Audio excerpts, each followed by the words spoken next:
So in a in a conversation, if we remember what the point is, then we can keep asking ourselves how to listen to what is being said and always relate it back to the point that is being made. And if we don't realize what the point of a conversation is, like if someone might just bring something up and they might start off with an intention of why they're bringing up a topic. They're going to try and make a point, and they may forget to tell you what point they're trying to make, and you as the listener may have to discern what point they're trying to make, which you may or may not be able to do because they might deliver the information in a way that doesn't make their point clear, because they might have a whole lot of thinking that they've done before, that they might think you can read their mind about, but you can't. And so it can be very confusing.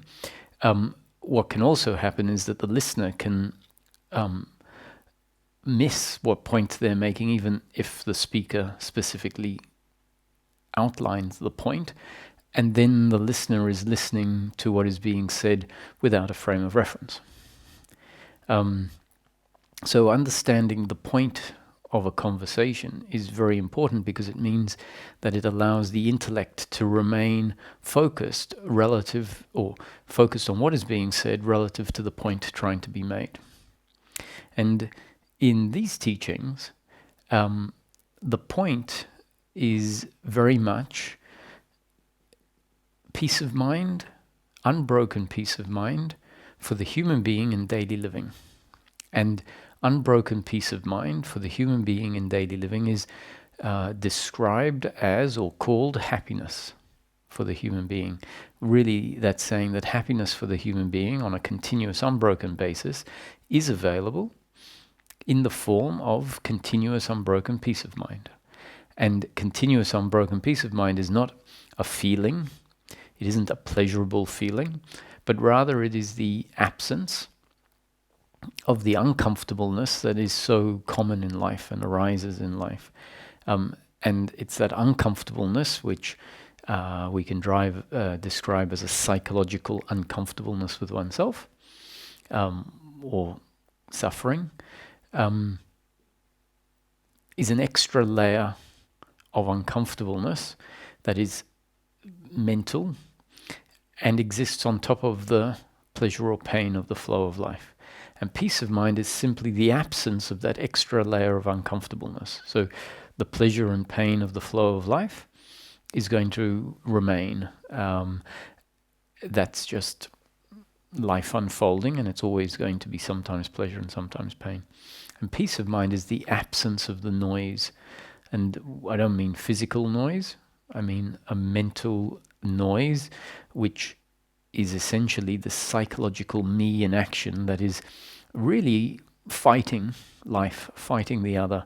It sees the other as a competitor, a rival, an enemy, and it sees life as a threat. Now, why do I mention that? That's the point. That's the point, the end of suffering. Peace of mind, the absence of suffering. So if we know that's the point, we can ask, well, why is the suffering there? And the suffering is there because what I'm calling a psychological identity gets formed. Now, what is that psychological identity?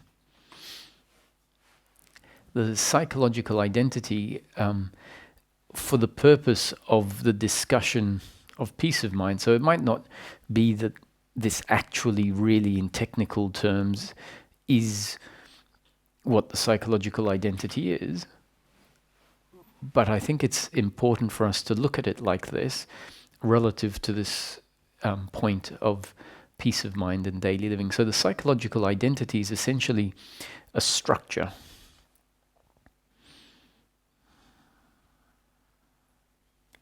And because it's a structure, we could say it's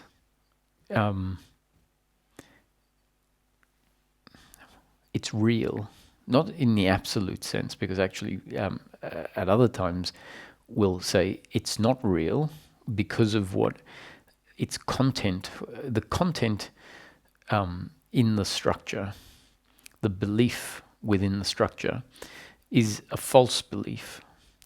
However, whether it's an accurate belief or a false belief, belief itself is essentially a structure.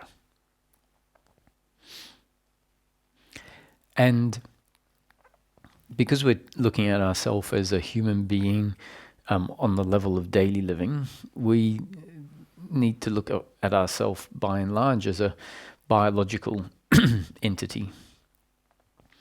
And so the psychological identity is a structure of belief. And so where does belief and belief structures reside? We could say they reside really in the neural networks of the brain. Now, they don't reside, or at least, as I said, I'm not a brain expert, so technically this might not be right, but as far as this point is, I think it's very useful to see it this way. And funnily enough, I think even though I'm not schooled in these things, I don't think the descriptions are that far off. So the psychological identity is a structure. It's a belief structure. Beliefs are essentially associated and related with the brain structure, and the brain structure is essentially a whole lot of neural networks. And so we can say the beliefs are in the neural networks, but they're not contained as information put into the neural network, as in the neural network is not a container and then the content of belief gets put in the container, but rather the belief itself is a specific result of the neural connections. So if you change your belief, we could look at it like the neural connections have changed just a little bit. And so it might be hard for us to comprehend the vast density and intricacy of the neural network. And essentially every time we're learning something, every time that we change our idea, it's because the neural network has changed in structure. Now, what forms our neural structures when it comes to this sense of who we are? We could look at it as being the way that we see life and the feedback that we get from life. And so the way we see life and the feedback we get is based on the neural structure. And so then there's a feedback loop which can in fact change the neural structure until it gets pretty much formed one way. So I guess when we're growing up, there's a lot of change happening, and that change starts to become more uniform until there's a sort of base in place. And that feedback loop doesn't stop happening, but it tends to become quite consistent as we start to see life out of a already formed structure.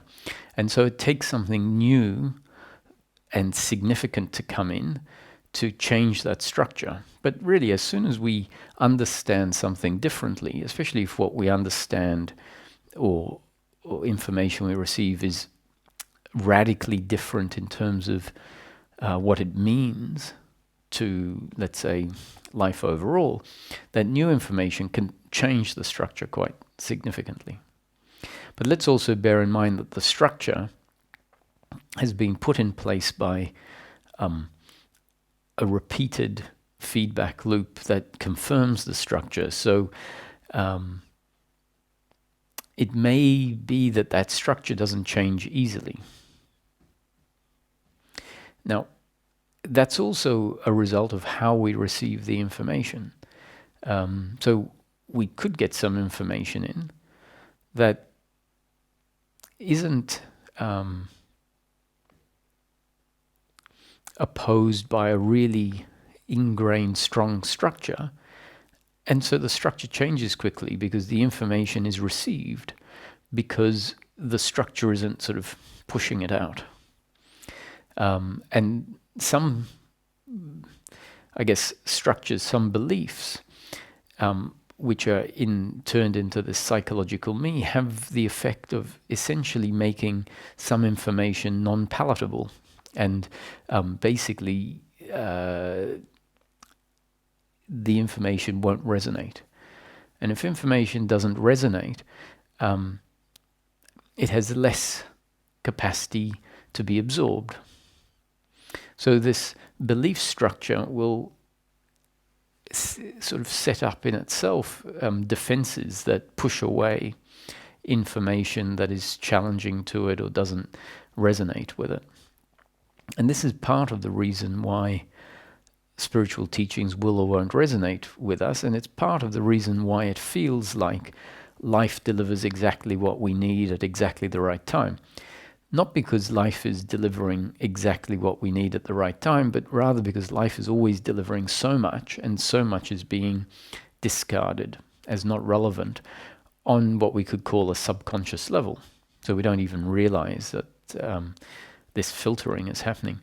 And so when something that is welcome or is needed comes in, and the system accepts it, then we feel drawn to it. We feel motivated to engage in it. And the opposite happens if information is sort of not appropriate or not aligned with how the structure is or needs to, or is changing towards.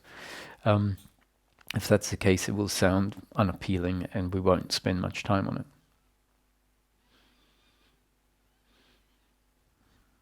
So because there is this psychological me, which is essentially, let's almost call it a physical structure, although we're talking about the physicalness of the brain and the neural structure. Now, the story that I'm putting forward, the description, the concepts about a brain and neural structure, they're not so important, because the point is not so much me trying to say this is how life is. The point is peace of mind in daily living, happiness for the human being. And this description, although I don't think it's actually misleading or inaccurate, I think from certain perspectives, it can be seen to be relatively adequate description, even if we were making a different point, even if the talk was more about specifically biology, then I don't think that someone would say this is absolutely wrong. But I'm not saying that it's absolutely spot on if we were talking about biology, but when it comes to this point of peace of mind, it's very important, and it's appropriate to look at it this way. So because the psychological me is essentially a deeply ingrained structure of the structure of the brain. So let's start looking at beliefs as contained structurally in the brain. And the belief is, this is who I am. This is what I need. This is what life is. This is what the other is. This is how I should act in life. This is how the other should act in life. This is what life, when it turns out this way, means about me. What I need in life is positive outcomes, pleasure. What I don't need in life is pain. What I need in life is pleasure in order to be more complete. What I don't need in life is pain to be less complete or attacked. Now, these are all of our ideas about life and oneself that in a very complex way intertwine.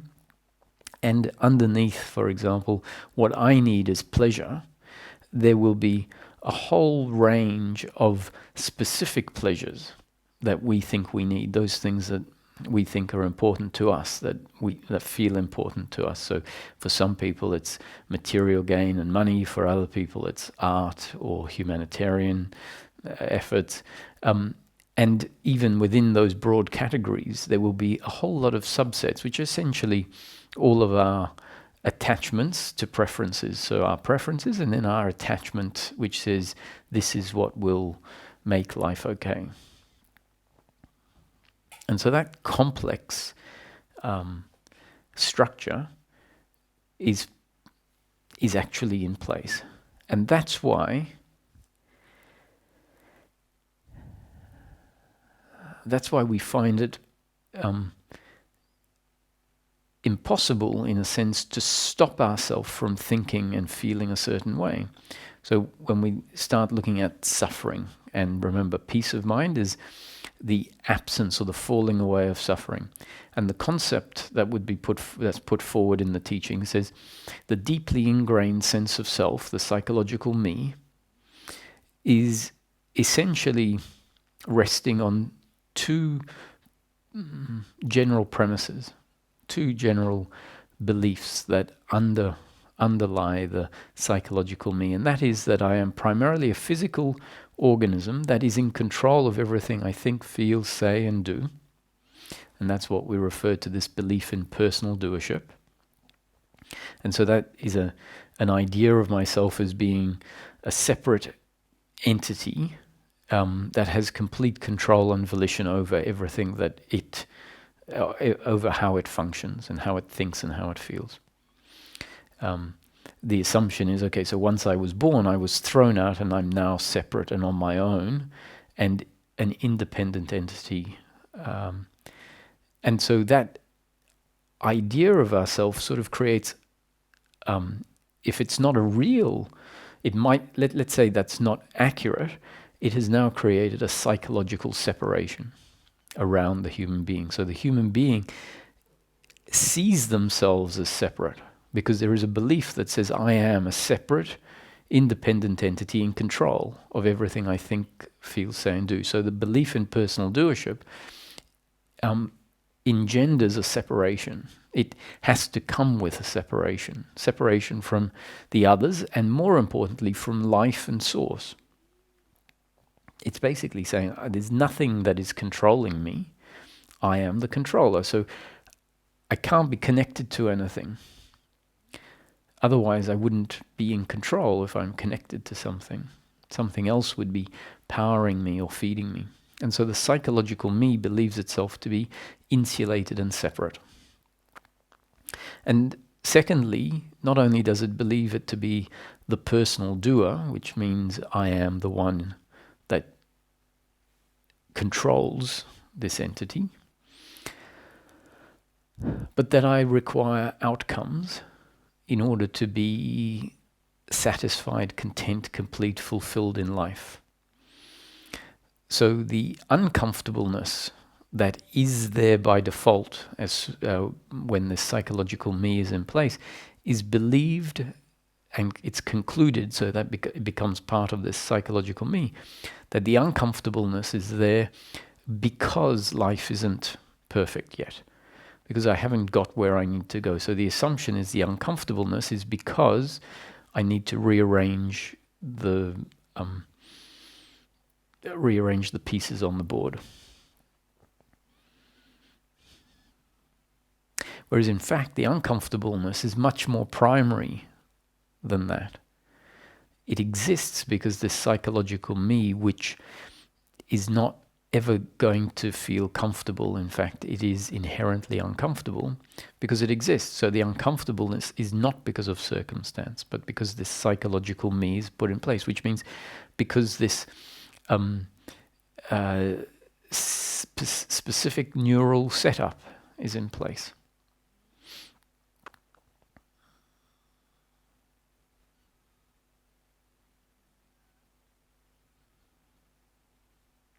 And that psychological me is convinced that happiness is to be found in outcomes, and what it, in more practical terms, it really means success.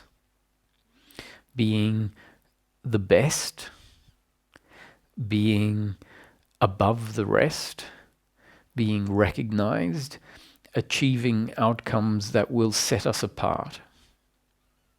That's one broad categorization of what is meant by outcomes to the psychological me. I want to be able to compare myself to others and essentially see that I am worthy, which it equates with being sort of in the top 10%.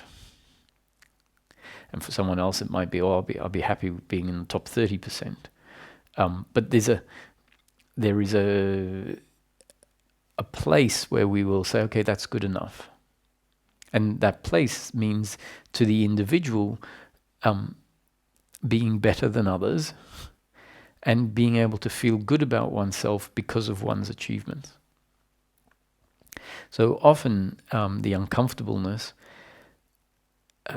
is felt like a sense of purposelessness, like we feel like we need a purpose in life and that we just haven't found our passion.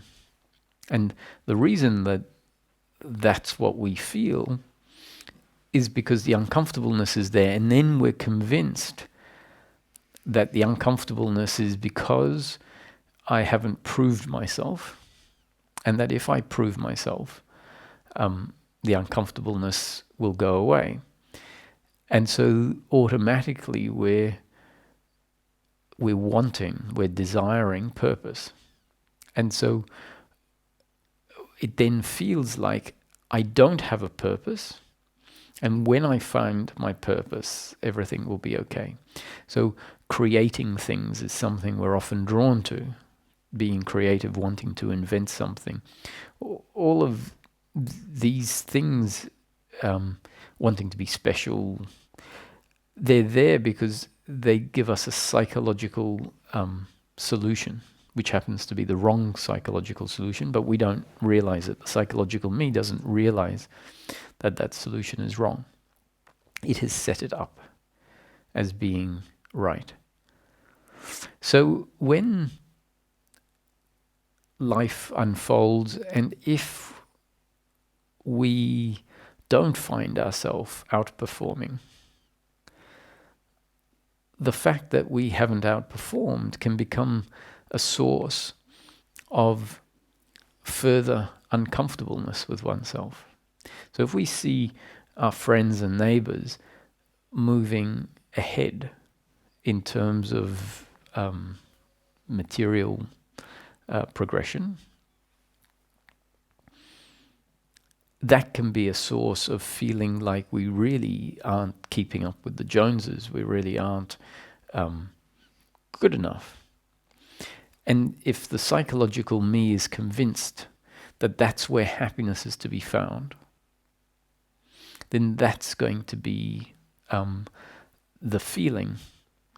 And furthermore, you're not going to be able to not think along those lines, because to not think along those lines would actually be an act of self-disrespect when that psychological identity is in place, because it will be seen as an attack. It is registered as an attack on our happiness. So failing, not outperforming, in a very complex reaction, not something that we do consciously, is just going to make us feel inadequate and uncomfortable. Now, the solution, and if that psychological structure is in place, it's not optional. You might hear that your happiness isn't to be found in outcomes. And if hearing about that is heard in a way that it doesn't change the psychological structure, it's heard and we go, oh yeah, that sounds right. But let's say it sounds right and it feels like we're appreciating it. We haven't just discarded it. We say, oh, that sounds right. Let's go. I get it. Yeah, my happiness isn't to be found in outcomes. So it doesn't look like we're discarding, but let's say it only goes in to a certain level and it doesn't change the structure much. Then what happens is, as soon as we find ourselves comparing ourselves to the other, or find the potential for comparison to happen, but basically just seeing someone else turn up in a new car or invite you to the housewarming of their new house, and you go in and you find that it's a beautiful house with all this modern furniture and great art and well designed, and you might go in and feel really inadequate. And that's because the understanding that one's happiness isn't to be found in outcomes hasn't changed the structure. So essentially the structure still believes that what we are is something that is defined by success, by outcomes. So the other pleasure that is deeply, deeply craved is love. Now, actually, love probably is deeper than the desire for success. Really, the desire for success is there because we believe it will give us love. If not love from the other, then the capacity for self-love, because we can stop beating ourselves up for not being good enough. But essentially, we can look at love and material gain as two categories that humans are very prone to craving, because there is this belief that either love or success is where we will feel complete and where our completeness comes from. So if the structure is in place and then life circumstance unfolds in a way that when life delivers pain, often through the other, we start to feel this uncomfortableness. And that uncomfortableness is our unhappiness, and happiness is the end of the uncomfortableness. What is the answer? And the answer is the psychological me has to change. As the psychological me starts to change, and let's look at it as dissolving. So it changes, but essentially the false sense of self, as change happens, is essentially dissolving. And so when it's dissolved completely, it can't then produce the same uncomfortable outputs that it did before.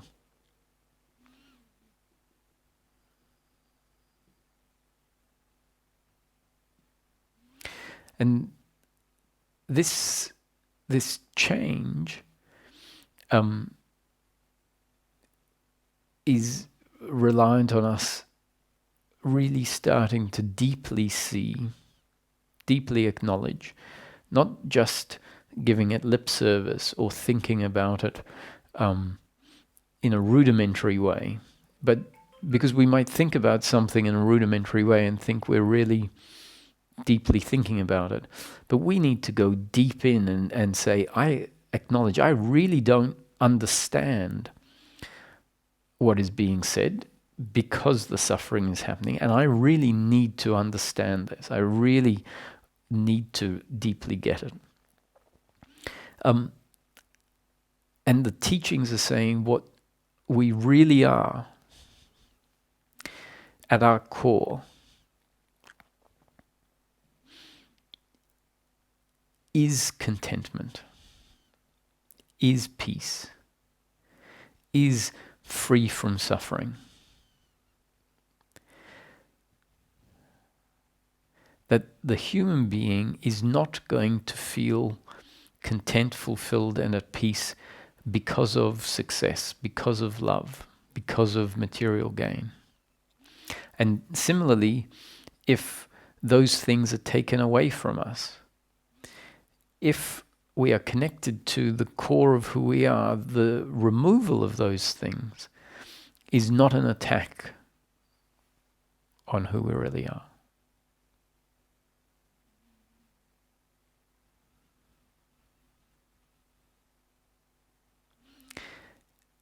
Now, hearing it is one thing.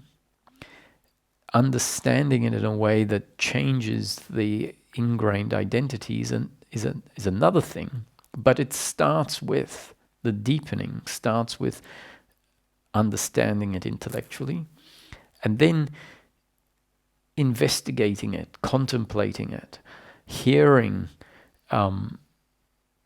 more and more on the topic, and hopefully as things are described about the topic, maybe fine details or nuances or something is described slightly differently than it is a lot of the other time, the picture starts to fill out. And as the picture starts to fill out, as we start to understand more and more of it, that's the changing of the psychological me. And as the picture starts to fill out, which means someone can say something and it's that really helped. That allowed me to think about it differently. And then the thinking has to turn into a feeling-based thinking. A thinking that is not devoid or disconnected from actuality, because it's very easy to go into the head thinking. And into the head thinking means we believe that we're thinking about life. And the point of thinking about this is to become connected and to see it, to see that which is that is there, that is covered up. And if we go into this cavern of our head, we can create these models about what we're thinking about. But the model gets created based on how we've heard the concept and what we're thinking about it. So we create a model about like a visualization of life and what is being said. And without realizing it, we're in a cavern that is outside of daily life. Thinking about daily life, trying to understand daily life while being in a cavern that is not daily life.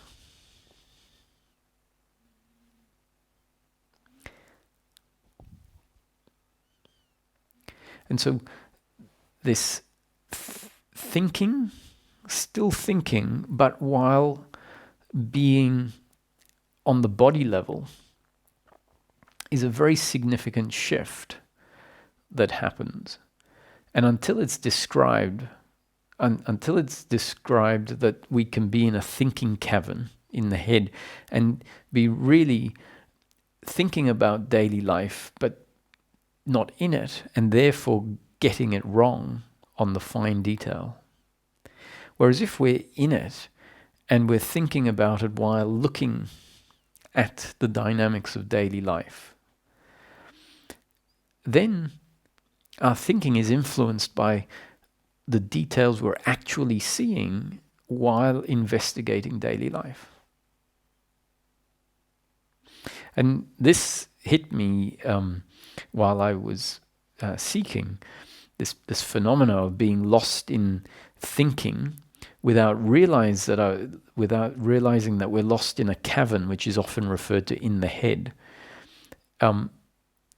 We don't realize it because the thoughts in the cavern are about daily life. And so it seems like we're in daily life because we're thinking about daily life. And when this difference between actually being in the environment of daily life and then thinking about daily life while being in direct contact with the environment that you're thinking about, as opposed to creating a virtual environment and then investigating the virtual environment. And hopefully we can realize that the virtual environment we're creating is an environment of daily life based on our current understanding, which may be quite limited, or not necessarily limited, but off in certain regards. So I remember realizing this when I started to notice that people would ask me, for example, how are you today? And I would answer it from my head. And I picked up on this because I noticed my eyes looking upwards to find the answer. And I think I must have seen a documentary or something like that that talked about how when we engage certain parts of the brain, our eyes will look upwards, move into the top right-hand corner of the eye socket or something like that, whatever. And when different parts of our thinking are activated, we will look differently. And that information coincided with spiritual teachings that were talking about how we have to feel and not think and be connected to the present moment. And in one fine moment, there was a click that said, wow, I'm answering this question from my head. Whereas the question is, how do you feel today? So I realized I'm not really answering the question, given I'm going to my head, which is not where I'm feeling.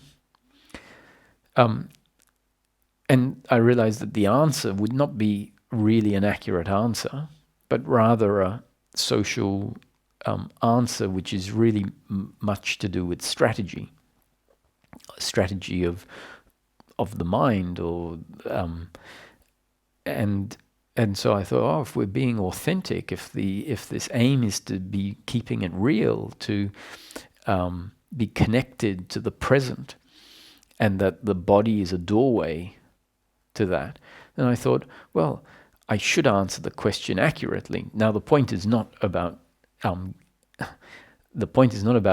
specifically giving the other person a correct answer to that question, because often people ask it simply as small talk, and you might start to notice that people aren't really interested in knowing how you feel, especially if you're not feeling that great, for example, or if you go into a very long, detailed explanation about all the ways you feel today.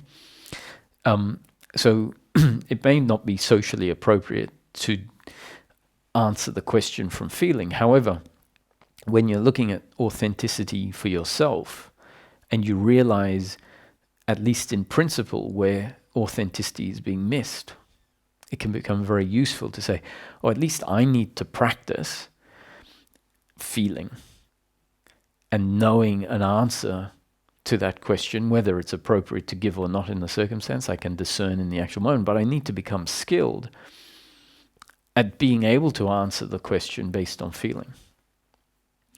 And it can be as simple as that. Something as simple as that. You hear an explanation and you realize that you're not connected to the body.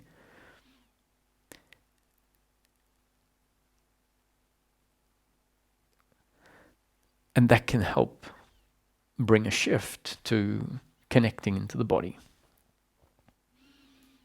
which allows you to then be in the cavern of daily life instead of the virtual imagination of thought of daily life. And so now you can investigate when I say the flow of life is sometimes pleasure and sometimes pain. When you're feeling in the body, and you're in the body and you're able to feel your experience, you might have a backache. You can go, there's the pain in the moment. And so now the sometimes pleasure and sometimes pain is not just a concept. It's a concept that has always been pointing to daily life. And so you can become more intimate with what the concept is really talking about. Whereas in the cavern of our mind, we can't ever really bump into pleasure or pain in the way it's pointing at. And even emotional pleasure or pain, which is more linked to thinking, or has a component of thought in it, so emotional pleasure and pain is different to the psychological suffering. Emotional pleasure or pain is based on a pain that is not physical. It's not the same as having a backache or stubbing your toe, or being in a shower that's too cold or too hot. That's obviously physical pleasure or pain. Emotional pleasure or pain is simply, for example, having a pet that you enjoy the company of, and at some point the pet comes to the end of its life, and so you now no longer have the company of the pet. And so in that period where the pet dies, it makes sense that you're not overjoyed and excited and clapping at the fact your pet has died, right? That would be emotional pleasure. And it doesn't make sense to have emotional pleasure when something emotionally painful happens. And so we can have emotional pain that doesn't need to turn into suffering. So you can have sadness. That sadness can be pervaded with love, where you have a gratitude to the fact that you got to share 12 years with a cat, for example, that you loved. And even though that's not there anymore, you can feel that there is love, there is gratitude. And furthermore, the loss of the cat doesn't mean that part of you is now missing. It doesn't mean that you are incomplete, because that would be the case. You will feel complete if your sense of self is not attached to outcomes. Now, not being attached to outcomes doesn't mean it's not a sad event. So you can feel sad, and that sadness will penetrate only so far. It won't penetrate and turn into uncomfortableness on your level of self. So even emotional pleasure and pain, which has a link to thoughts, let's say a thought about the cat that you loved and cared about, even that requires you to feel it on the body level. And even the thinking of the working mind is known more clearly on the body level. So you can be connected to the body and still aware of the thinking, which is actually a function of the body. So the brain is part of the body and thinking is part of the brain. And so by being connected to the body, we still have awareness of the brain, which is part of the body, and awareness of thinking. However, if we go and get lost in one part of the body, like the brain or the mind, if we are absorbed into one part of the body, then we lose access to the rest of it. So when we talk about coming into the body and feeling, it's not about coming into one part of the body. It's coming into the heart, you could say, the heart of the body, where you have awareness of the whole body, including the mental aspect.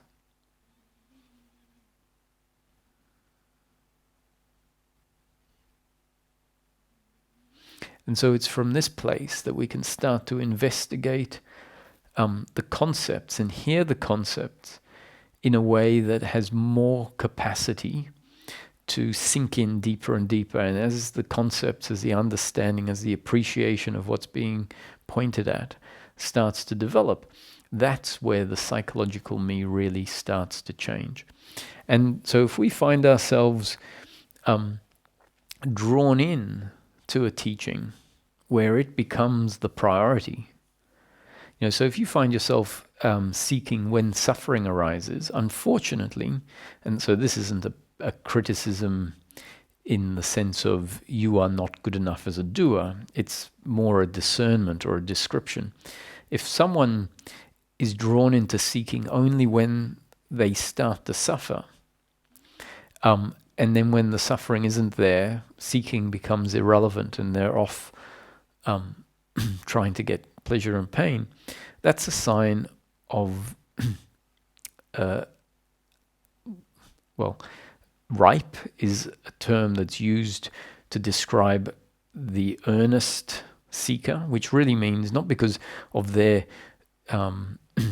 their special efforts, but because life has shaped them such that they are what we would call ripe or earnest, which means they will be interested in this, not as a means of getting rid of intense suffering in that particular moment, but more about interested in it as a form of curiosity, like wanting to know, not just to solve a problem, but because this is an important question. Who am I? What is life? Not asking that just to solve a problem. I mean, in a way, a bit like someone who will pray to God only when things go wrong. You know, it makes sense that maybe if there was a God that delivers answers to your prayers, he might say, listen, we can't have this sort of relationship where you come running only when something goes wrong and expect me to be dishing out everything you want. And yet, if one is earnest and has a real friendship, relationship, that means that's a one that is based on more than just wanting something. So if we find ourselves drawn into seeking, where it becomes the most important thing, where there is a natural motivation that keeps taking us deeper, keeps being there day after day after day. It doesn't have to be every single day, but we can have breaks where we don't feel like it. And yet, if we look back on a year or 2 years and we go, "Wow, I've spent a lot of time seeking," not because I am so good, look at me, but because it's destiny, because life has shaped us that way.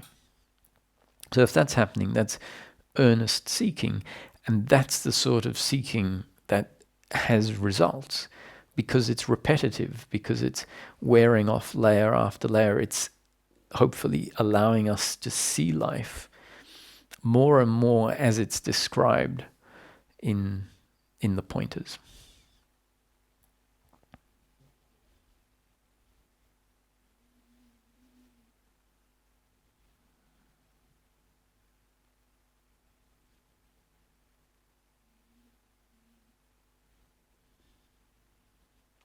So the psychological me is essentially a set of ideas about who we are, and at its core there is this sense that my happiness is to be found in outcomes, and that's deeply believed. And so we really do need to start touching on a causeless happiness, a happiness that's available right now, a happiness that is available even when things aren't perfect. What happens when we're seeking happiness in the future, we might start to see, I'm putting my happiness off. And maybe we might say, a year and a half before this project is over. And so we sort of put our happiness off until this happens, until something happens. And then we get to the end of that year and a half and it hasn't eventuated as we thought. It's being pushed out to another 2 years. And so then we put our happiness off again because we're trying to get there. We're working on it. And then maybe we get it and we've set some other goal up by then, because not ironically, because actually those goals are never going to really deliver the happiness. So we get there, and by the time we've got there, we've already looked out further ahead. So we put our happiness off for another 5 years. And eventually we wake up to the fact that, life is not going to go on forever. And if I keep putting my happiness off, at some point I'm going to get news that says, things are coming to an end. And we're going to look back at all these years that we kept putting it off and realize that's not the way to do it. It might be okay, if we could put it off for 3 years and then after 3 years it was there and then we had 70 years. And that's okay. That's a good payoff balance. But in reality, it doesn't work like that. It's quite the opposite. So the good news is that It isn't out there. And if we start feeling it, because we really start believing it, maybe we just see how much we do believe that it is out there, how uncomfortable we feel when we compare ourselves to others and feel not good enough. And maybe realize that all suffering, this uncomfortableness, is all based on thought. That if you didn't compare yourself, if you turn the TV off, if you turn Facebook off, if you don't go to social gatherings or parties where there are all these people that are very successful, where you automatically compare yourself to them, if that is turned off, you might start to feel how after a week or two, certain thoughts that you used to have because of your environment triggering it all the time aren't there anymore. And that's when you might have your own first-hand experience about, maybe this is the simple happiness, where that type of thinking gets less and less, or even non-existent. But, it's very subtle. These triggers trigger us, and they trigger the suffering, and the suffering is about the circumstance, and so we're convinced that it's about the circumstance rather than the attitude. So if we're fortunate to start seeing the subtle difference between, or really seeing the strength, the power of the thinking that is inspired by a particular, or is a particular attitude to circumstance. And so comparison, which really is a form of judgment on oneself. So you compare yourself to someone else that you've placed up higher on the human validity scale, and therefore you're feeling guilty of not being as good as you want to be or should be or could be. If you take that benchmark away, you find that actually the thinking has nothing to think about.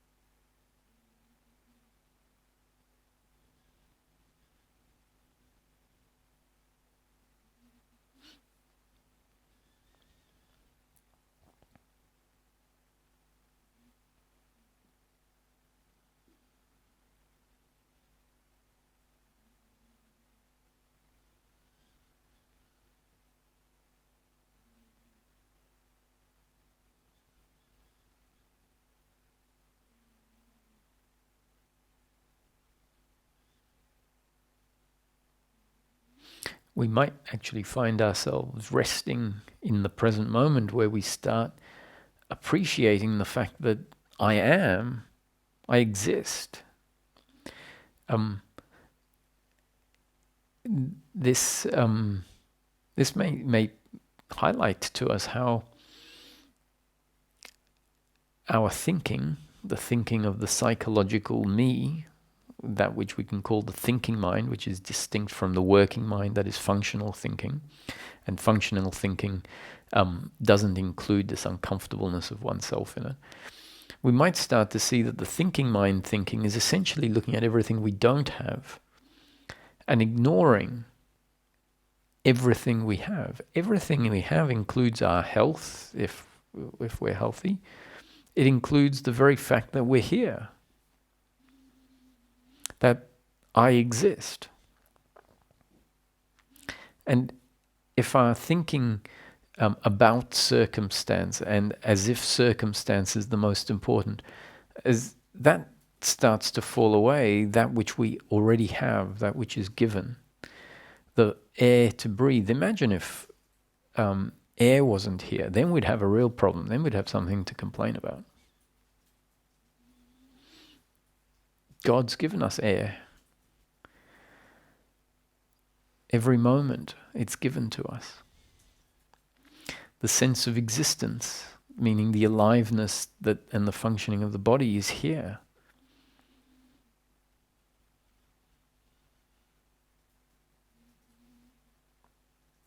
And that's the core of the human being, is what I am prior to the thinking mind kicking in.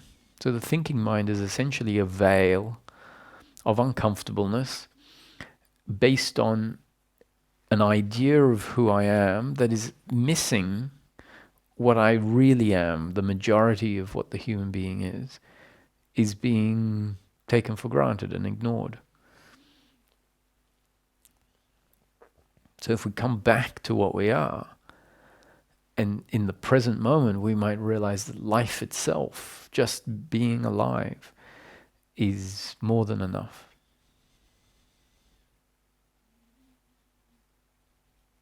We might also realize that so much of our involvement in circumstance, we go out looking for things to be passionate about, and often what makes us feel alive, which is not really alive, but makes the sense of self feel alive, either valid or at least my psychological self is activated, is if we are seeing the other as the enemy, seeing the other as a competitor, making the other wrong, which is the flip side of looking at the other, comparing them and making them much better than us. There is another movement, which is I need to be in opposition to the other. And so we're creating our own uncomfortableness by being involved in circumstance that you can easily just step out of the ring from. And, well, when I say you could easily, not if this psychological me is in place, because if the psychological me is in place, it's drawn to go looking for that. Just like it's drawn to go looking for pleasurable outcomes where it thinks it's going to be complete. This gives it a sense of being something, being a victim in a lot of cases, being a savior, being the rebel, being the one who's not going to be told what to do. Simply being in resistance by and large. Now, I'm not talking about lying down and not doing what you can to fix a situation. Acceptance doesn't mean seeing a water pipe in the garden break and then sitting there and just looking at it. Acceptance means accept that the water pipe is broken, accept that fixing it and getting a great outcome may not be in your control. You're not in control of the outcome. And yet, acceptance doesn't mean to not do your best to improve the situation where you can, knowing that the outcome is not in your control. And so with acceptance, the thinking mind that functions on a non-pragmatic basis, that is basically there and will spend 3 hours complaining about the broken water pipe and not doing anything about it. That part of our thinking mind, when there is acceptance, is absent. And then the biological intelligence will do what it can to fix the water pipe. It will call a plumber, or it will go to the shed and get its tools and fix it itself. And in either case, you might call the plumber and the plumber says he'll be there in half an hour, and 3 hours later he's still not there. The plumber might come and 2 hours later the water pipe breaks open again. You might try to fix it, and 2 hours later the water pipe breaks open, or you fix it and in the meantime you damage your hand. All of those are outcomes that are not ideal, not in line with your biological preferences, and all of that can happen. It's not in your control. The outcome's not in your control. And similarly, you can get a positive outcome. The plumber may come, He may not charge you very much. You may fix it yourself and be impressed that, you fixed something that you've never tried to do before. So without the thinking mind, the complaining, the blaming, the shaming, the resistance to what has happened falls away, and you get to function biologically, which is do your best to improve the situation, knowing that the outcome is not in your control. And the same with social issues, with economic issues, political issues. If they really are significant to you, and there's something you can do practically, do it. And once you've done it, that's it. You can sit back and wait and see what the outcome is. You'll see that most of the engagement in these situations is not at all pragmatic and practical action, but psychological complaining and resisting.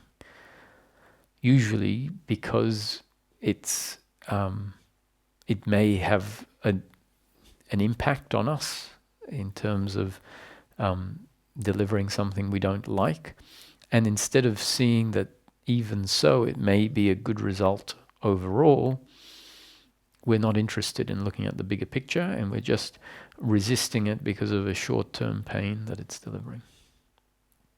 And really that means that it's our attachment to outcome that is driving us to be violently in opposition to something simply because it's delivering pain in the moment to us.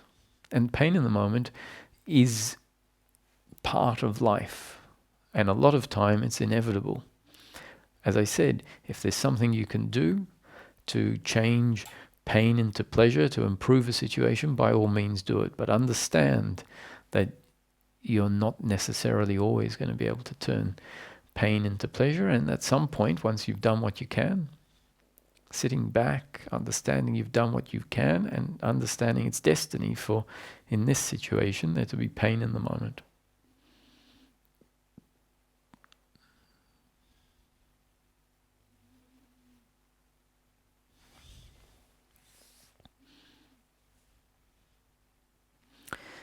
So just before we go to questions, maybe I'll talk about this tomorrow, but I wanted to throw in the notion that everything is happening according to God's will. What we are is not the doer. Now, once again, why is this relevant? Not to have a discussion with someone to prove that point. That's not the point. The point is happiness in daily living. And once again, being able to see life as a creation that we can say is the creation of God or source. Now, I don't mean a religious God. I mean a creation of a source. And not necessarily a creation outside of the source either. It can be, and I would suggest that it's good to look at it like this, that source has become the creation. Source has become the whole creation. Now, if we can start to look at life from inside the creation as a point of creation, so you and I are conscious beings with intelligence, we start to ask, what does it mean, all of this? Whatever is happening, the fact that the table is there and that it's that color and that shape, the fact that I am in this room at this moment and that the wind is blowing and that the light is flickering and that I'm having certain thoughts and that there is this sound in your environment, which is, let's say we call it Roger's voice. What does it mean that all that is exactly the way it is according to God's will? And all of that is part of a singular creation that in essence is not made up of separate bits. Now, that's quite radical because it's not how life is experienced. It's not how life is interpreted by our senses. and it's not how our model puts together and relates to life. And yet I would say that in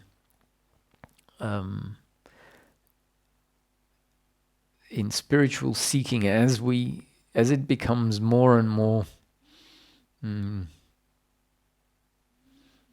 well, let's say as it gets closer to understanding oneself, as we get closer to peace of mind and daily living, being able to hold a model that can understand more than just intellectually, but really say, yeah, I can, from my own experience, I can run with that sentiment that life is a happening according to God's will, and that it is it's a singularity, it is a non-dual creation, that everything is happening exactly as it's determined to happen, or it's unfolding inevitably. Now, so if we say everything is predetermined, once again, someone can hear the word predetermined and get focused on the word pre, and that can inspire the presupposition of time and before and after. And that time before or after doesn't necessarily fit in with the notion of everything is one and it's not separate. So when I talk about predetermination, the point is not predetermination itself. The point is happiness for the human being in daily living.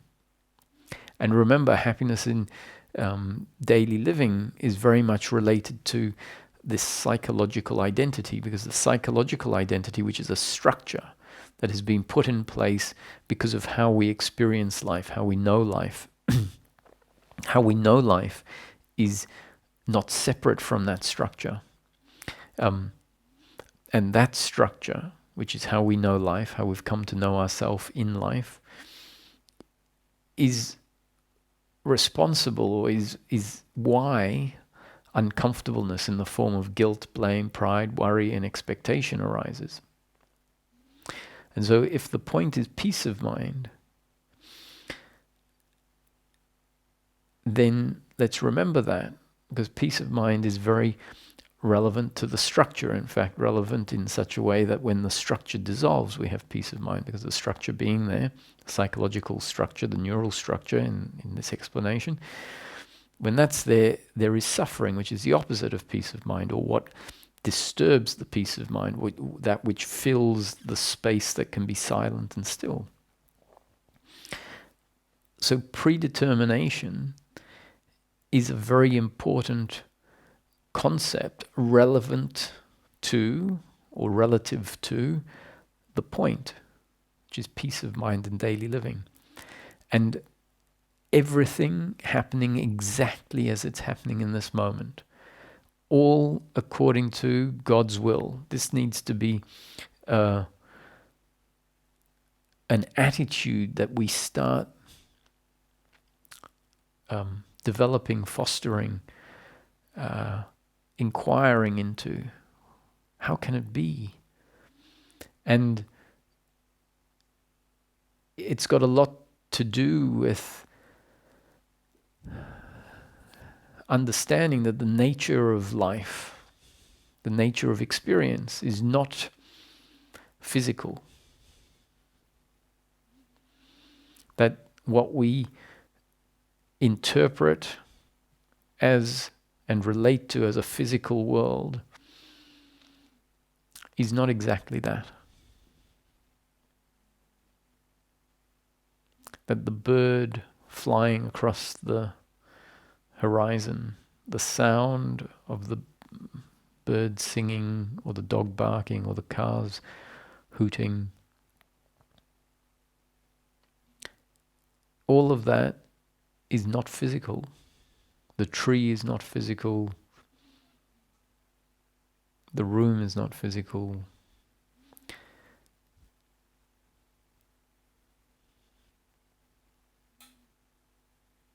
we experience it that way. We experience it as physical. So everything is happening according to God's will. It's a spontaneous arising in consciousness, and an important part of coming to know that, to feel it, to be it, is to question the physicality, to question the timeness of life. So life is often described as formless, or reality is often described as formless, as infinite, as eternal. Infinite means the absence of space, eternal means the absence of time. Formless is the absence of form.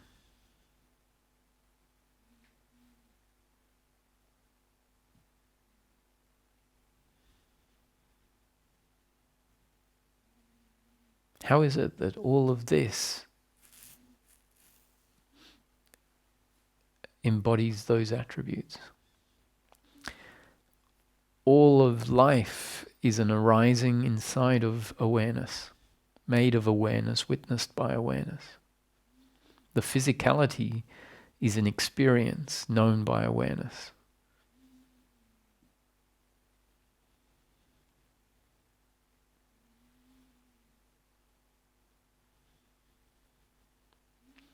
The thoughts are thought objects, just like the physical objects, or at least those that we experience as physical, are objects arising in consciousness. Now, when I use the word object, I'm not using it in the traditional sense, because object usually means something separate, something form-like and tangible.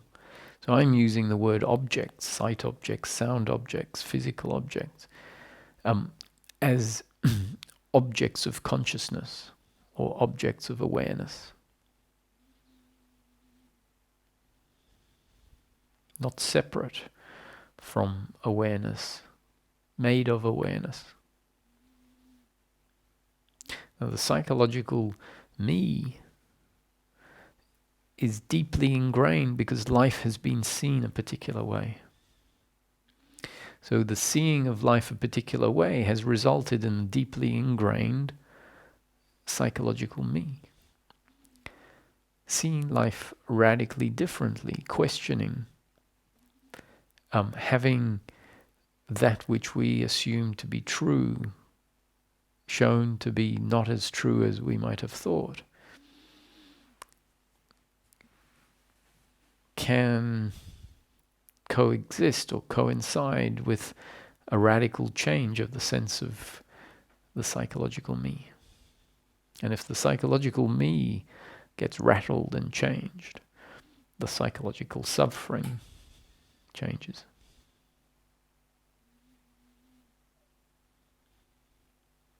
You know, I often spend a lot of time on the causal explanation of non-doership, the causal explanation of how everything is happening exactly the way it's destined to happen.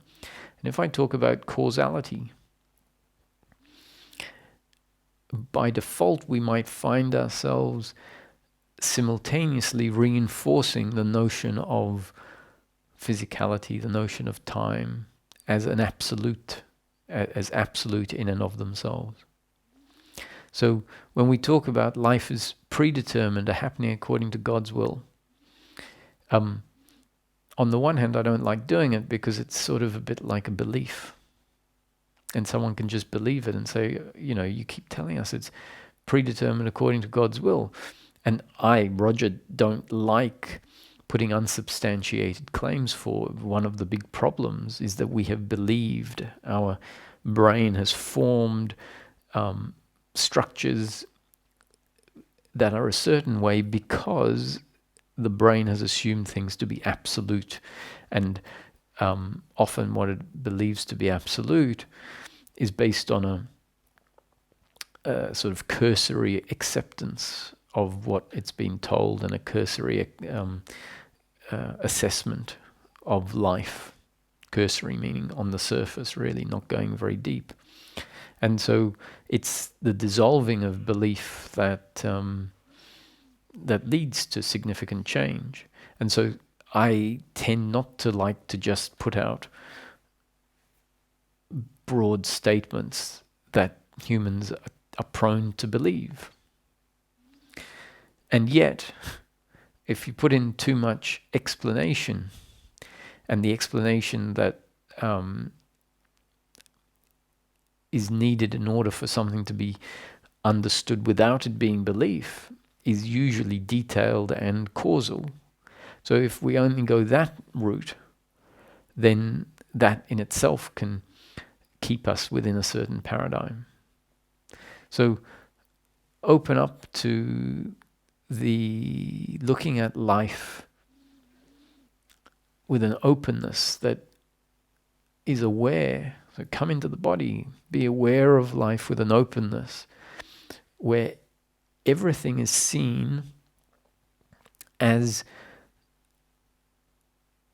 the space in which life is happening in this moment. So we don't need to see the universe out beyond Jupiter and Mars. It's enough to be here in the room. The room, in practical terms, is the universe. It is the creation that I'm talking about, arises spontaneously and is predetermined. We only need to be present with what is predetermined or what is created, what is arising in this moment. And so being open and aware of the present moment as far as the field of awareness goes. So whatever fits into your field of awareness. As far as any visual objects are inside your field of awareness, any sound objects have to be inside of your field of awareness, otherwise you wouldn't be able to be aware of them. That is the universe in practical terms for the purpose of this investigation. And start to relate to what's happening as that which is predetermined. That which is the creation of God unfolding. So if a butterfly flies past you, see that as try and understand, how can this be? And that is an experience in consciousness, not just the butterfly, but the whole space in which the butterfly exists and the person aware of the butterfly exists. And notice that there is awareness of the person that is aware of the butterfly. And drop into being the awareness in which the person and the butterfly are happening. Life is a happening according to God's will. The thoughts inside what we would say the body are really thoughts, objects arising within the space of presence. The thought might be, what a wonderful butterfly. And the body that is watching the butterfly is witnessed by awareness in which it arises. And the thought that says, what a wonderful butterfly, is also witnessed by awareness in which it arises. And the awareness is not separate from the thought. If the awareness was separate from the thought would not be known. Essentially, everything that arises within the field of awareness is inside and pervading and pervaded by awareness. All there is awareness. The human body is an object within awareness. The body is moving and feeling exactly as it's destined to do in that moment. All like a night dream. If you look at a night dream, it's a creation in consciousness. And everything in the night dream happens according to the source of the dream. The dream is arising inside a consciousness made. The ocean in the dream is made of mind and witnessed by mind. So the word mind can be, take the notion of mind as being bigger than the human. Take the notion of mind as being that in which the experience of life, including the experience of the human, exists.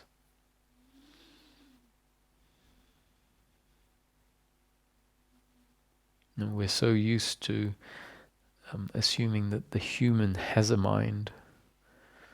Maybe the human arises inside mind.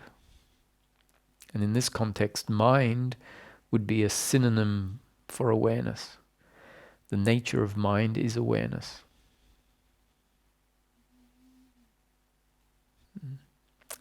Okay, we'll take some questions.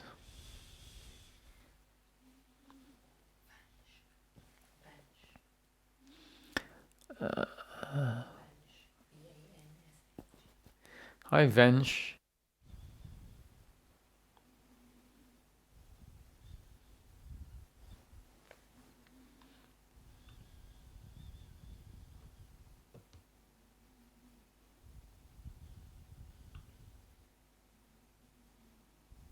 Hello, Vensh. Hi, Schumann. Oh, hello. Hello. Can you hear me? Yes, I can. Yes. Yes. No, thank you very much for the talk. It really did resonate, both today's and yesterday's. Great. You're welcome. Yeah, it really rang true. I think what I wanted to say, although the answer, I think I already know the answer. I'm only just asking the question just to run it through with you. But I just wanted to say, firstly, the thinking mind, or the sense of doership. It seems to me there's a Sanskrit word called dukkha, which means sadness. Mm. And I think the original meaning of the word, it comes from the wheel of a cart. And when the wheel isn't functioning properly, it wobbles a little bit and creates a bump. Mm-hmm. And it seems to me that is what the thinking mind, or the sense of doership, is. It is that disharmony, mm-hmm. or lack of flow. Whereas when there is the awareness that there is no doership, then it's going to flow. That's when the wheel works properly. Yes, I would agree with that. Yes. So the doer is essentially a psychological resistance. So it's sort of like the bump in the wheel. If we look at it like that, it's like the doer is the bump in the wheel, and if the doer is not there, then the bump in the wheel isn't there. But it's important to when we're using this example to see that the doer is not a physical component of the wheel, but it's this psychological addition that creates resistance rather than the wheel itself. So maybe the analogy doesn't lend itself perfectly either. So as long as we're clear that the doership creates a mental resistance with life, and when that mental resistance falls away, we find that the human mind is in flow with life, meaning allowing life to flow. And the doer is sort of pushing against the flow of life. I think my question does relate to mental resistance. Mm-hmm. I mean, firstly, you emphasize that you don't like to talk about beliefs, because I think beliefs can be quite robotic and they can stop you from exploring things. Mm-hmm. So when you talk about everything is predetermined, there's a danger that could be seen as a type of belief. Mm-hmm. But there's also this thing, the appearance of free will. And so maybe it shows that even though everything is predetermined, it is also dynamic because it is me in process. As I think you said the other day, we are still in the Big Bang. This is all the Big Bang. But the Big Bang is a living thing. It's not a dead thing. And hence that's why this sense that I have free will is there. Perhaps it's an expression of the that it's not a mechanical process. It's a living process. Perhaps. Yes, But I think people struggle with free predetermination, meaning no free will, because of how the word predetermined is seen. It sort of implies that there's not going to be any change because it's predetermined. So, well, it's going to happen the way it is determined to happen. But as you're pointing out, what is determined, i.e. what is in place, is change. So that means, if I say your life is predetermined, someone imagines, oh, well, in that case, my life is a straight line.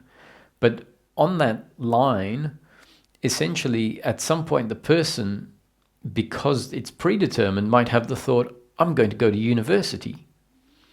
And that may take them not off their predetermined line, but keep them on their predetermined line. And in that moment, so let's say 3 years from now, the person has this thought that says, I'm going to go to university, and they go straight to university and they sign up. And that is predetermination happening, because it was always predetermined for them to, in that moment, apparently change their life from the course it was on. And I think when people hear predetermined, they imagine a straight line, whereas in fact, the predetermined line includes massive change sometimes. So if we reinterpret it that way,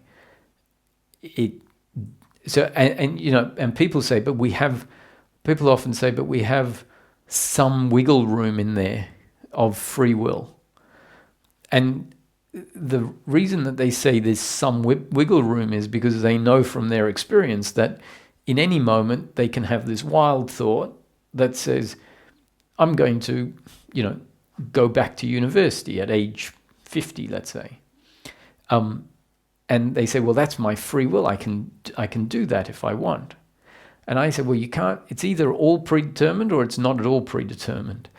But if it's all predetermined, I know that doesn't preclude someone from having the thought, I'm going to go back to university. And in fact, I'd say that thought is what was predetermined. And if they do go back to university, it was predetermined from the beginning of time for them to go to university.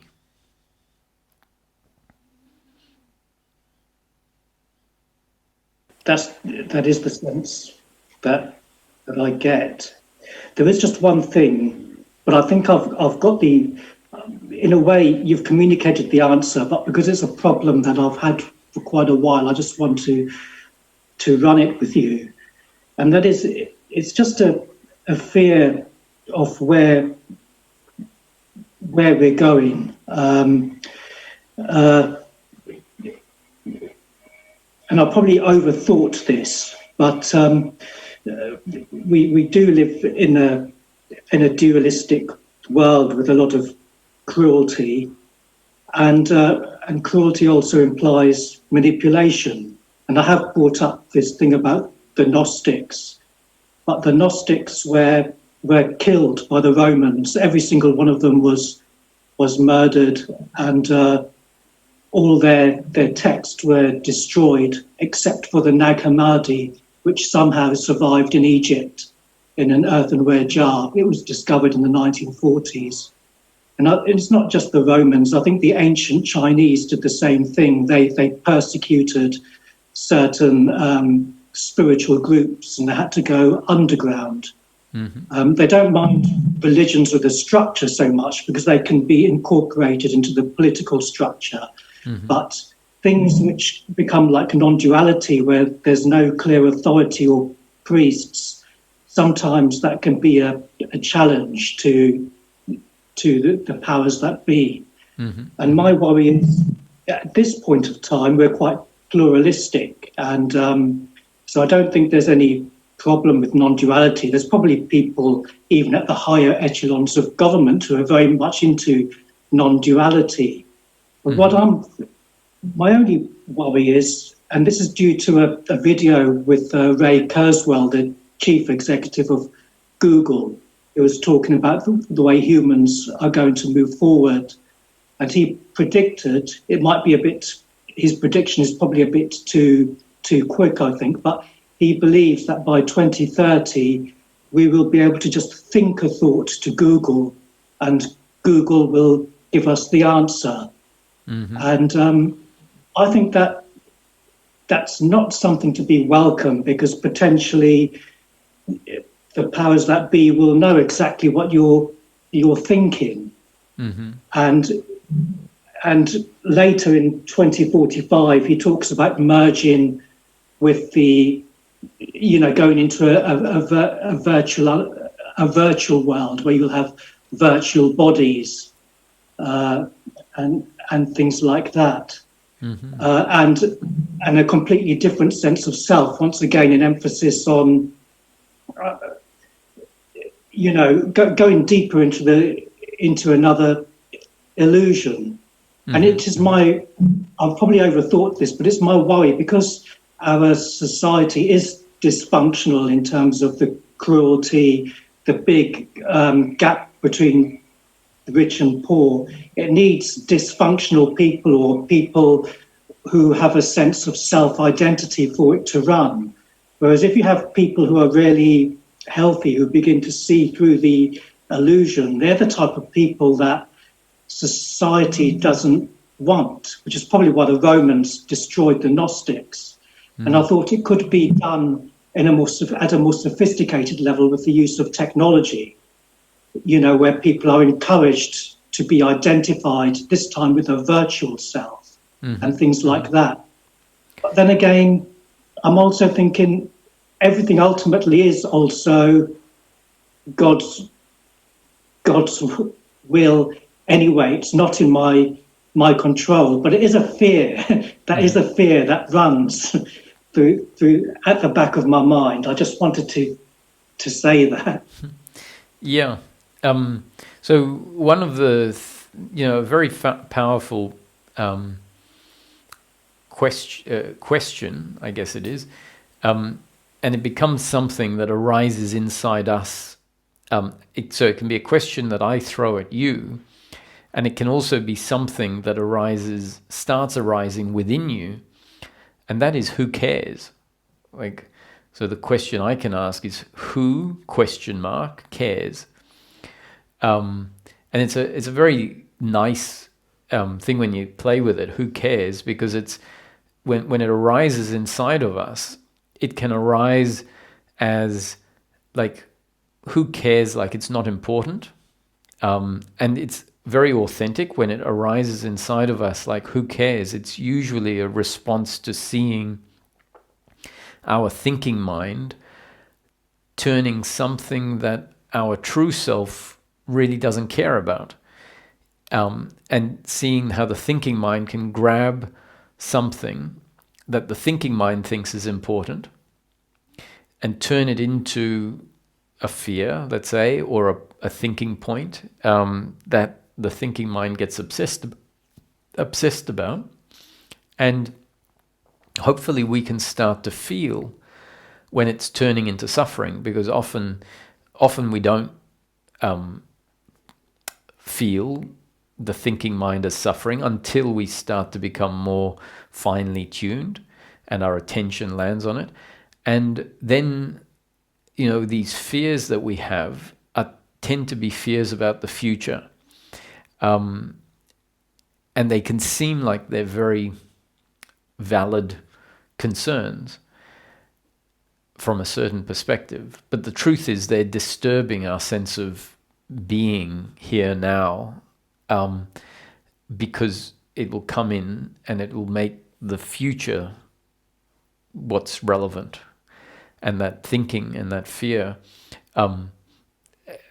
if it is an uncomfortableness with oneself, if it is fear, and if it is part of the thinking mind, it needs to get cut off. And it gets cut off when the part of us inside that realizes there's a certain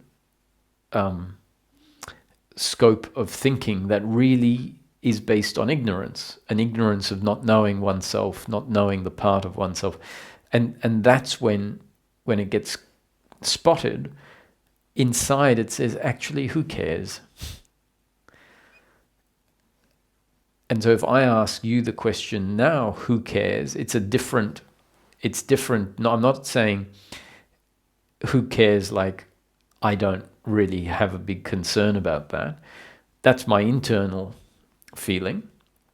But I'm not saying that to be disrespectful. When I ask the question to you now, who cares? I'm asking it as in who question mark, like who cares? And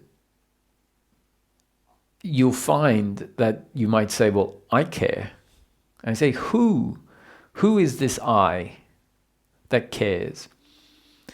And depending on how strongly the psychological me is in that moment, it's like, what do you mean? I care. But as we investigate it, we'll find, the thinking mind cares. And if we drop into being, beingness is not interested in the past and the future. It's not interested in if it will be. It's interested in the fact that it is now. So this can sound very conceptual, like, oh, well, you're ignoring real problems. That's how the thinking mind will justify it. But really, maybe it's completely the other way around. It really resonates. You asked the question, immediately what came to me, it is the thinking mind which cares. It is the thinking mind. But I think it's what it's also saying is it seems too easy. Shouldn't I be doing something or be more active? It's saying that I need to be on my guard. Things can't be that simple. The problem is you can spend a lot of time being on your guard and see that you don't really do anything. It's sort of like someone says, I need to be on my guard about I don't know, nuclear wars or financial breakdowns and worrying and thinking about all of this. But the truth is that if the economic system breaks down, all of your preparation and your thinking about it, it hasn't really put you anywhere further ahead than someone who hasn't thought about it, because there's certain events that you'll know about when they're happening.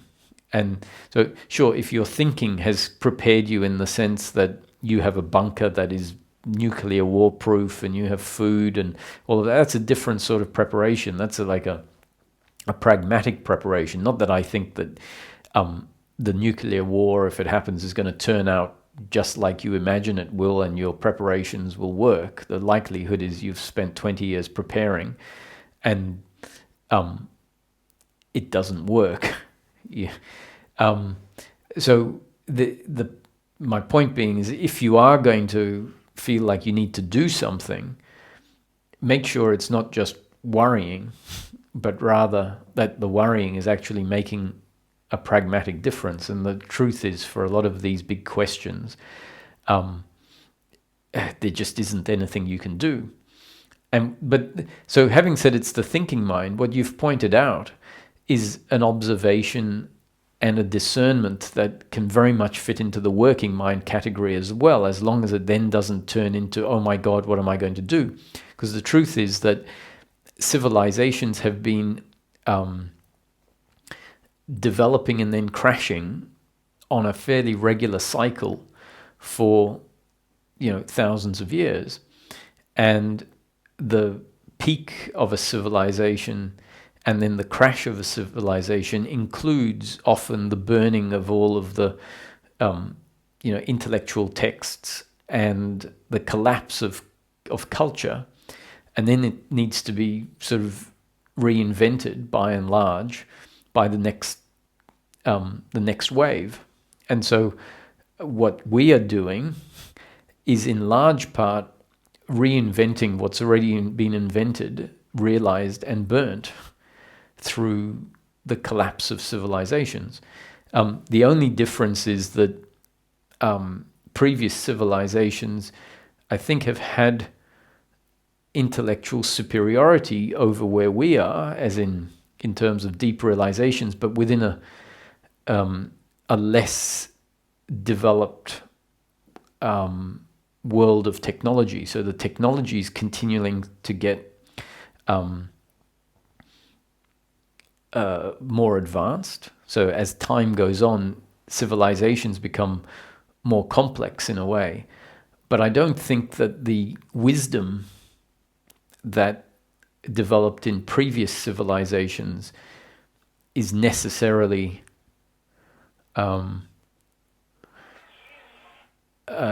more advanced in the later civilizations. And this comes down to understanding something like mathematics, for example, as a language. If we understand that, and I don't think most of us understand that mathematics is an underlying language that doesn't really it gets discovered in a sense. And I think that maybe civilizations a long time ago discovered the fundamentals of something like mathematics, and then it was lost, and then it gets rebuilt up again. And so it is a worry, but it's sort of, well, it's not really a worry if you don't worry about it. It's an actual phenomena that happens. So what you're pointing out to me is an actual phenomena that happens, but I don't think we need to worry about it. Yes, it makes sense. Or maybe a good example is an exam where you can prepare for an exam, but otherwise it's the waste of energy if you can't do anything about it. Yes. Yeah. Yeah, that is true. Yeah, thank you very much. Thank you once again. Thanks, Roger. You're welcome. We'll take one more question, I think. Hi, Peter.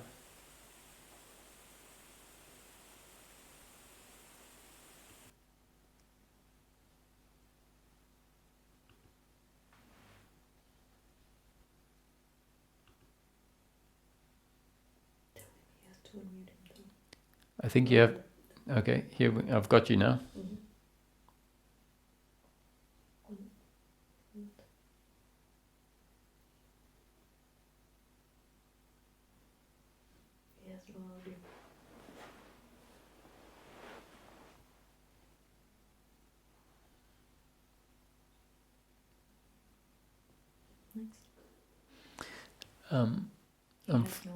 Unfortunately, you've got no audio, Peter, so maybe try on another day.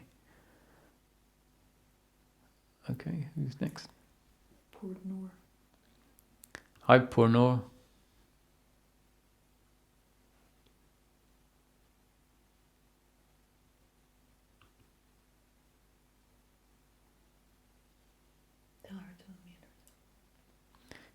You have to unmute yourself, Purnor.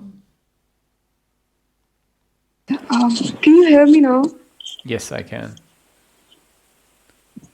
Hello, it's so wonderful to attend your sessions. Thank you so much for this opportunity. You're welcome. So I just wanted to discuss this point that after this teaching has been introduced to me, it feels like that the temperament has been coming to a different state. Like I used to be very aggressive. I used to have a lot of anger in me. But as the teaching is settling down, it's like everything is also being mild. So is it like, am I going to a point, or is it like um, there's this sort of spinelessness, or the in order to not bother the equanimity or something like that, and disguise of that I'm just being weak or something. I don't know if I was able to put out my question in a nice way, but just wanted to hear your opinion about it. Yeah, I don't think that we should categorize the understanding as leading to a complete rolling over, because in certain situations I think we can find biologically that we can become very firm if needed. So I would hesitate to generalize that is a characteristic of the understanding in an absolute sense. However, I do think that a lot of the aggression that we used to find ourselves with was very much part of the repressed doership and attachment to outcomes, this identity that has this load of repressed uncomfortableness behind it. And so a lot of our reaction to life was based on this resentment and what else? Was seeing the other as someone we had to dominate or win against, or fight back against, or hold our ground against. And you can see it on the roads. I laugh. I really laugh at the moment when I go driving. I tend to move slowly in life a lot of the time, and I think that rushing and squeezing a lot of things in, when you can afford to not do that, is great. And so it's fantastic when you're going from one place to the other and you're not in a rush. But the thing is, everyone else is in a rush. And so if you're driving a little bit slow in front of someone else, I really laugh at how angry people get on the road, because you're sort of like a Sunday driver. And I don't even mean really going slow. I mean on the speed limit, or just 5 kilometers below the speed limit, but they really want to be 5 kilometers or 10 kilometers or 20 kilometers above the speed limit because they're in a rush. And so you, as the slow driver, are effectively attacking them by being in their way. And it's so easy and obvious to see this anger coming out. It's just on the surface, coming out from the other. So when this attitude of trying to win and needing to win, and the attitude of trying to get more and more starts to come out of life, I think we become more relaxed. And if someone's driving slow, you're not necessarily driving fast or needing to go fast, so it's less of an attack on your plans. So and also, if someone has an idea that is not in line with your concepts or your beliefs, hopefully you've opened up to the fact that that's okay. That's just a concept, their concept, and it doesn't define who I am. And so there's less reason to have to fight back and defend your concept against their concept. You can sort of just walk away. You don't have to be exposed to it, or you can, and it's not even about walking away, you just don't take it personally. So I think as long as we can understand that at times when needed we will be able to be forceful, that it makes sense that a lot of the aggression and attitudes you're talking about fall away.